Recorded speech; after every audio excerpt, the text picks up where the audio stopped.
You, my friend, are traumatized. I am not sure that's the best way to start a conversation to make friends. Trauma is a kind of experience that every person has gone through, and the consequences and scars of trauma are something that we all continue to deal with. For most people, childhood has been far from ideal, but even for those lucky ones who had a very untraumatic childhood, trauma is still playing a big part on how they act and who they became. But not all is doom and gloom here. Trauma, when dealt with properly, ends up becoming one of the drivers of our purpose, giving meaning to our existence, and is something that we, with the right kind of work, can eventually get to a place of genuine gratitude for. Yes, it is possible to experience honest and genuine gratitude for your trauma, no matter how bad it was. In this video, we will cover what trauma is, what it creates in us, and what to do about it. So let's get right into it.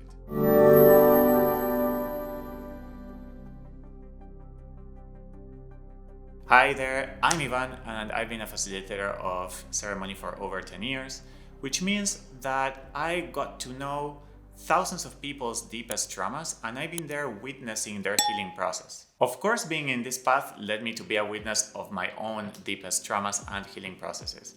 As a consequence, I learned a lot about what I call the wounding healing process, and today I'd like to share with you the most important aspects of it through a refreshed perspective. So first, what is trauma? The dictionary defines it as a deeply disturbing or distressing experience. Yeah, it's not bad, but it feels like a little bit incomplete to me. The reason is because there are deeply disturbing and distressing experiences that do not create long-lasting consequences. To me, trauma isn't just a disturbing experience. It is any kind of experience that creates long-lasting consequences in need of healing. The reason why the dictionary defines it as a deeply distressing experience is because usually deeply distressing experiences create long-lasting consequences that need healing. But it is not like that every time. I've seen many times experiences that were not deeply disturbing that created long-lasting consequences that needed healing. We will jump into a few examples a little bit later in the video. So now that we know what trauma is, we can ask the question, how does it happen or what creates it? Trauma happens when an experience does not meet our emotional needs. It sounds very simple, and it is. Of course, we need to talk about all the important nuance about this statement. The first nuance is that after a traumatic experience happens, there's a short window of time in which you can be held in the painful emotions that experience brought up, and if done properly, the level or depth of that trauma can be drastically reduced. So here's an example. A boy comes to get attention from his dad, but the dad is busy and says, "Not now, I'm busy with these papers."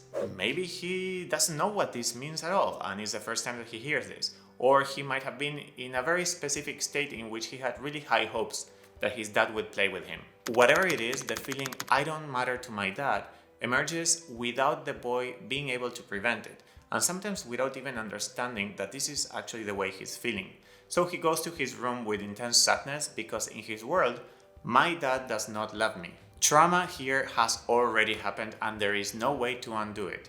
However, if the dad realizes what just happened and soon thereafter goes to his room and tells him how much he loves him, how much he matters to him, that he's working really hard so he can get all the toys, if he manages for the boy to feel that he matters, since what he was feeling was "I don't matter to my dad," then a lot of the trauma will be mitigated. You know what's amazing is that it doesn't even have to be his dad, though that would be ideal. It can be his mom or it can be someone else. The point here is that a difficult emotion showed up and he didn't have to deal with it alone. He was being held in those emotions. So when that happens, the trauma will be drastically reduced or completely mitigated, leaving very light or no long-lasting effects. If no one is there to hold him in his sadness, then the full potential of that traumatic experience gets materialized. If it was lightly painful, then the full potential of that experience gets materialized into light trauma. If it was extremely painful, then the full potential of that specific experience gets materialized into very deep trauma. Once trauma happens, which again is when an emotional need goes unmet, a part of ourselves goes offline and separates from the self. This is called a wound. We could define a wound as the empty space left in our emotional body after a traumatic experience. Remember that you can always replace traumatic experience with a need that has not been met. Now, what does it mean that a wound is an empty space?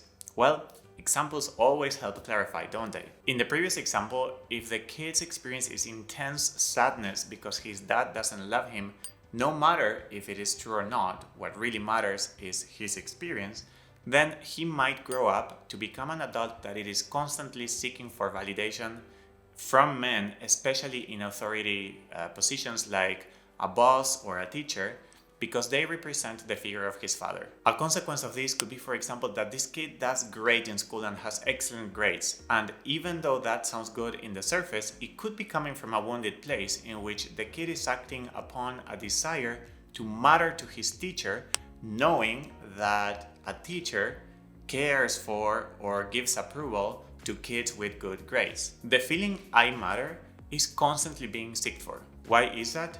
Well, we all have the need to matter to our parents. So if that has gone unmet, it will continue to stay unmet, creating this need or crave for the feeling I matter. That crave is the empty space that will continue seeking for that feeling until it is finally met. To make it more graphic, it is similar to the empty space that we feel in our stomach when our nutritional needs have not been met. If our father never ends up meeting our need, represented by this diamond, then this empty space will start seeking for the closest similar thing. In this example would be the validation of a father figure represented by this almost diamond. Because the closest similar thing is not the thing, that empty space is never filled and will always continue seeking to be filled, which is why it doesn't matter how many people validate this kid or how many father figures, this kid might grow up to have a personality of somebody who's constantly seeking for validation, because no matter how much validation he gets, what he's getting is not the thing. This is why I always say that a wound is just an empty space of a need that has gone unmet. This circle is you, and this graphic represents your needs. It is divided in two, your needs coming from the masculine and from the feminine. Each part is divided into many little parts, each one representing our infinite amount of needs. This one is feeling you matter to your father. This one is getting your father's attention. This one is getting your father's touch. And this one getting your father's pride. This one is getting your father's admiration, and this one getting your father's time. This one is getting his understanding when you do something wrong, and this one his understanding when he's feeling impatient. Very similar to the one before, but still a different need. Oh, and we have all of those on the feminine side too, represented by your mother. Maybe your father meets your need for touch, but your mother doesn't. Your mom says, "I love you" often, which is another need to be told we are loved, but your dad never does, so that need goes unmet. All of these needs point in the same direction. They are all there to make sure of one thing, which is our deepest and most important need, which is to feel we are loved. Going back to each one of these examples, this is the way in which we experience them. When my dad pays attention to me, I feel he loves me. When my dad touches me, I feel he loves me. When my dad tells me he admires me, I feel he loves me. When my dad does not give me his understanding when I do something wrong, I feel he doesn't love me. You might have heard many times that what matters the most to us is to feel loved. Didn't I just say that about a minute ago? However, there are infinite ways of feeling loved as explained before. We feel loved in different parts of ourselves based on those specific emotional needs being met, and we feel not loved when those specific emotional needs go unmet. So let's recap. Trauma, an unmet need, creates a wound, an empty emotional space that seeks for the thing that meets the need. Because that thing isn't available, otherwise the wound wouldn't be there, it then seeks for the closest thing, which will never heal it, but will temporarily satisfy it. It is equivalent to being deficient in vitamins and giving your body a food without nutrients, just because that's the only thing that's available. So it's like you need the spinach, but all you have are glass noodles. So when the glass noodles enter the body, it satisfies it temporarily, but soon thereafter, the body will continue asking for the nutrients. In the case mentioned before, what the kid really needs is to feel that he matters to his dad. That would be the spinach. But the only thing that's available is the validation of other masculine authorities, which would be the glass noodles. When the teacher validates him, he feels relief and he feels better immediately. and he feels like that every time that he receives that validation, only to soon thereafter seek for it again, and the cycle will continue for the rest of his life until the need is met with the real thing. This is why people behave so differently in the same situation.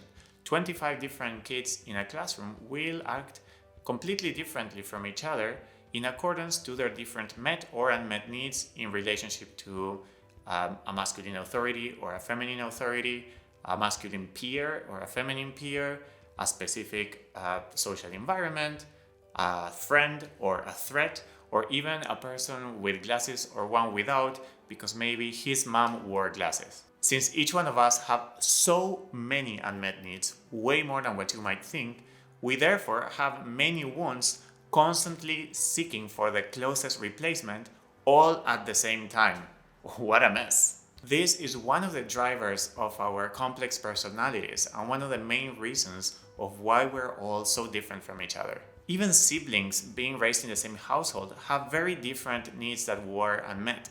Starting with the fact that one is older than the other and that parents don't and can't act in the same exact way with each one of their kids, and that they had very different traumatic experiences, etc., etc. So our personalities are developed mainly by the complex combination of all of our unmet needs, seeking for the closest similar available thing, acting all at the same time, pulling us in different directions. So how does it heal? Well, in order to talk about how does it heal, we first need to ask a very basic question, which is, what is healing? And even though it might sound pretty obvious, I'm pretty sure that if you try to define it before watching this, you will probably get it wrong. Give it a try. Come on, pause the video and say, healing is, and fill the blank space. See what you come up with. We talked about a wound being the empty space left in our emotional body after a need has gone unmet. That empty space is a part of ourselves that goes offline and separates and is waiting on the sidelines for the need to finally be met. So in the simplest possible words, a wound is an empty space. Wounding then is a process of separation of that part, and once that process is complete, a wound or a space is left in there. So if wounding is the process of separation of that part of ourselves, then what is healing? It sounds a little bit more obvious now, doesn't it? Then healing is a reintegration of that part of ourselves that has separated, filling that empty space. When that empty space is filled, then there is no more wound because there is no more empty space and the healing process has completed. Now, as you can see, I am leaving a dotted line here because every wound leaves a scar. You might be fully healed, but you'll always know you've been wounded in that area. The way that these emotional scars that have healed show up in your everyday life is through noticing. What you notice is that a situation that would have normally been really triggering is not anymore. This means that if there would have been no scar, which means that you would have never been wounded there, then you would not notice anything at all. So the fact that you are noticing, hey, this could have been a really triggering situation, but it didn't, is a way of showing you that you have been wounded there, but you have healed from it. Hey, I'm recording this after the video was already finished, but I wanted to give you a little gift. It is a summary of everything that you just watched, nicely put together in a beautiful PDF, so that you can take a look at it anytime that you need to refresh your memory. This will give you access to the PDF of this and all my other videos. The link is in the description below. So now we know exactly what the concepts of wound, wounding, healed, and healing are. But besides knowing these concepts, how do we heal? How do we make the process of healing happen?